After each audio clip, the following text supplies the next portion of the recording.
Welcome to Becoming X-Aware. Here we explore how the process of becoming contributes to self-deception and work on detaching from it to unlock endless possibilities. Join us on this journey of discovery and transformation. Together, let's focus on purpose in motion, your journey to living fully. Love and peace. We write of these things while holding flimsy white swords, guarding the breast against transcendence. You are neither a caterpillar nor a butterfly. You are life, unfolding. Breathe.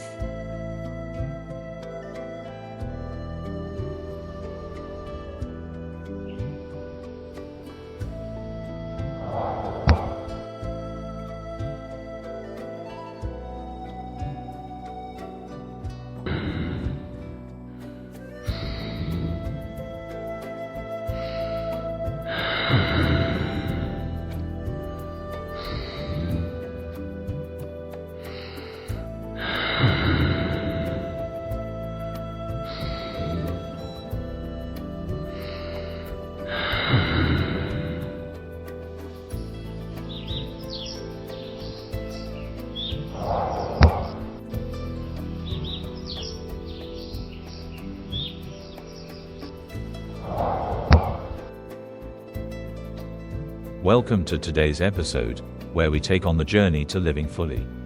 Our discussion will transform us from living a life of death to truly living fully. This shift is more than just a change in mindset. It's a complete reawakening of how we engage with life, ourselves, and the world around us. Whether stuck in survival mode or seeking a deeper connection with your purpose, today's conversation is for you. This journey will not be facile for anyone who is not open to it as long as you are enthralled in your beliefs. So begin to traverse beyond the halls of time that you have perceived you are living, and then you will know. Today at the end of this episode we will discover just how many of us have succumbed to closing our eyes and minds. This will be a session of fewer words because the focus is to ignite a fire of passion relating to your relationship with life.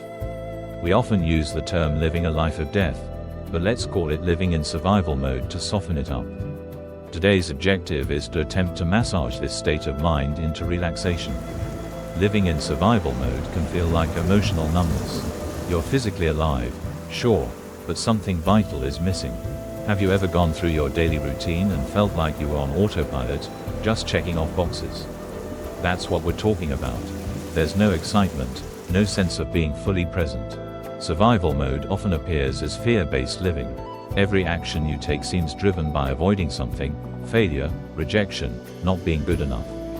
The world has been made small because of being controlled by fear, and we so often want to protect our collection of stagnating, poorly chosen responses because they have become personal to us and frequently too familiar. Because we desire to protect our emotional baggage, there's also disconnection from purpose. When you're in survival mode, life feels empty. You're just going through the motions with no clear sense of direction or meaning. When you're disconnected from your purpose, you stop growing, feel stuck in the same routine, and drive yourself into madness and sabotage while you live in these same patterns. The clock is ticking, and we are the transformative change that will happen in the correct season. The phrase, "everything must change, nothing remains the same," is calling out attention to observe what is happening in nature, is and will occur in you once you are in sync with the natural state of being. An awakening must be the occurrence within you that is lucidly precise so that you are capable of realizing just how replete your death wish has become. You then will embrace the adaptation of your transformation so completely that the butterfly has emerged from the cocoon and is no longer the caterpillar. Merely surviving will no longer suffice. But this does not just happen. You must see yourself without the old patterns, beliefs, and behaviors that kept you in survival mode. This can be a small step or a very large step. This will depend on whether you are in the natural cycle of living, or still want to stay decayed and sorrowful. If you have been in the vein of surviving, and the heart and mind have been debilitated, would you say that you need cathartic intervention? Start by looking inward very deeply. What are the patterns or beliefs that have been keeping you stuck? Bleeding out your energy has weakened you so much that breathing is difficult, and you simply want to die. Let's fly and not die. It has been stated that there are many paths to reach your objective, and so one only has to begin. Project your inner being into a space for completion, and what does that entail? Remember that it will be enough for you to know. If you feel complete now, then it is enough, but if not, then begin to project the inner being into that space where the highest human potential resonates. Refrain from returning to the many questions of the mind, looking to accomplish resolution, for once one is in the mode of seeking, one has become a seeker and not a seer. In the mid-1970s, when I was in my late teens, a teacher suggested that I was an existentialist, and at the time it never occurred to me what she was perceiving. I defined myself as a seeker. Later, could you be a seeker who actively searches for deeper meaning, truth, or purpose? This quest often involves exploring spirituality, philosophy, or personal growth. A seeker focuses on finding something, whether it's enlightenment, inner peace, knowledge, or a connection to a higher power. Could you be an existentialist, someone who engages with the philosophical perspective of existentialism, which emphasizes individual freedom, choice, and the creation of meaning in an indifferent or even absurd universe? Are you focusing as an existentialist on creating meaning rather than finding it externally? Existentialists believe meaning doesn't exist inherently in life. Instead, individuals must define their own. I thought, so I believed that I had concluded decades ago that I am both. This is easily done because of the belief that I was ascending, but without clarity, not being conscious of the experience being lived as I traversed both personas. I was curious to know the key differences. Defining purpose for the seeker, searching for external truth or meaning. Defining purpose for the existentialist, creating meaning through personal choice. What is a path for the seeker? To follow spiritual or religious paths. What is a path for the existentialist? To be rooted in individualism and free will.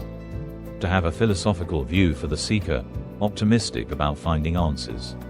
To have a philosophical view for the existentialist, embrace ambiguity and absurdity. Again, I return to the statement about my journey, not being conscious of the experience being lived as I traversed both personas. I now smile when my mind takes a snapshot of those moments, I even laugh at them. Stay with me and let's travel together. Let's pause for the sake of the babies. Can we be in the space where we consider giving attention to the concerns and responsibilities we must consider? A common Native American sentiment, before you take a single step, consider the footprint you will leave behind. This could emphasize the importance of thinking about the consequences of your actions before exercising rights, essentially advocating for Bill of Responsibility before Bill of Rights. So look at it. Is it possible that we can move about without any concerns, wearing our facades of detachment from World War III and nuclear war? Have we forgotten the babies? Have we become so numb and desensitized that we are saying, let the dead bury the dead? Are the distractions so many that there is no room for contemplation? Look at it. Have we opened ourselves to normalization of risks, political rhetoric versus reality, public indifference, economic and cultural distractions, and the doctrine of mutually assured destruction, MAD? Or have we retreated into the belief of divine intervention, in which we shall be protected from annihilation, believing in our faith in a higher power's plan because we are important? But what about the babies? Have we considered this? Among those who believe in divine intervention, are you searching with your heart's intelligence? Will you see and feel that many religious teachings also emphasize human accountability, or will you be among those who have a nonchalant attitude? Let's look at Christianity. The Bible teaches you to care for the earth and each other, and be peacemakers. Matthew chapter 5 verse 9, blessed are the peacemakers. Islam. The Quran emphasizes the preservation of life and the avoidance of unnecessary harm. Quran 5:32 states that killing someone without justification is the same as killing all of humanity, and saving a life is the same as saving all of humanity. Buddhism emphasizes compassion and mindfulness in resolving conflict and reducing harm. Belief in divine intervention can coexist with a strong commitment to addressing threats responsibly. I must ask, what have we done to deserve divine intervention when we fail to prevent extinction? Let's play nicely for a moment, starting from the position that each of us loves and cares for ourselves, and maybe a few others. If only we could agree to abide by this creed.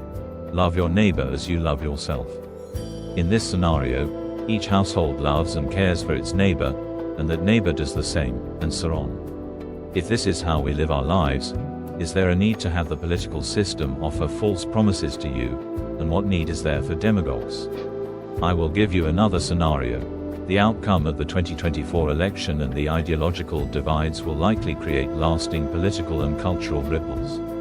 The intense political and ideological divides of the 2024 election could negatively affect younger generations in various ways, both directly and indirectly. They could bring about social, economic, emotional, and political dimensions, polarization, strains on relationships, and erosion of trust in our institutions. Need I say more?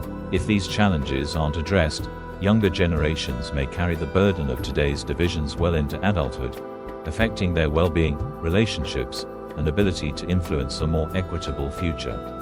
Ensuring their voices are heard and their needs prioritized is critical to mitigating these negative effects. I am sure that if each of us puts forth the effort to empathize with all others, to commiserate with others concerning the bias, oppression, selfishness, and the attitude that I don't mind that you don't matter, we would create something wonderful here and now. What would exist? We are praying to go to heaven and to have peace and joy. Must we wait until we have died to live in paradise? Why not allow this old self to die while you are still in this fleshly body, and become anew while still in this fleshly body? Although brokenness, impairedness, and hopelessness have found a presence in our lives, let us climb out of the box that we now perceive that we are in, and go outside by opening the door. Be in life, and see beyond the blinding sunlit sky into the limitless night sky.